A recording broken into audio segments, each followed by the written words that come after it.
Hi, good morning friends. Yesterday I went to the market and I bought this 6-foot cherry tree. This one, the name is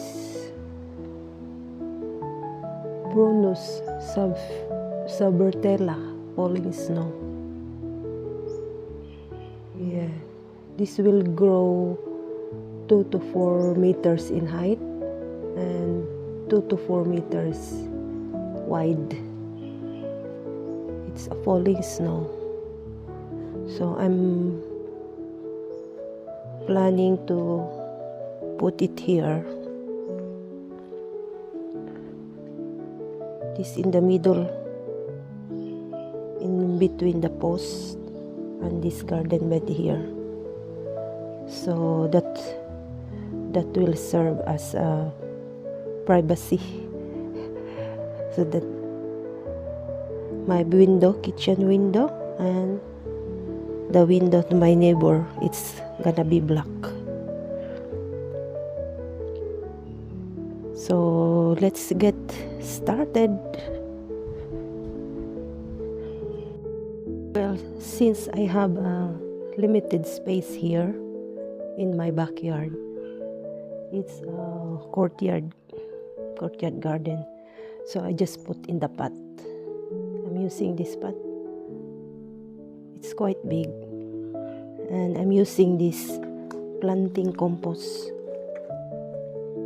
earth core, premium potting mix, and all-purpose potting mix. I just mix them up together, and I'm gonna use newspaper.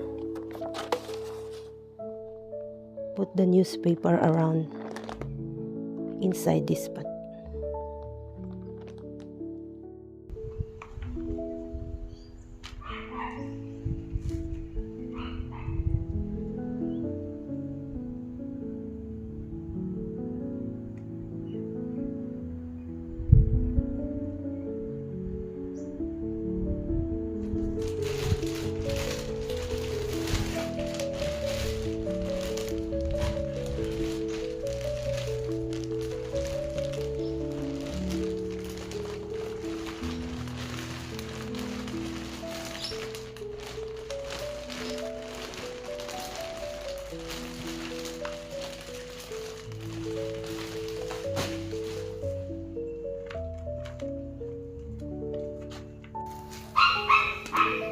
Sorry about the barking dog next door. Now I'm fertilizing. That's a soluble fertilizer. It's called Thrive. Now here she is standing,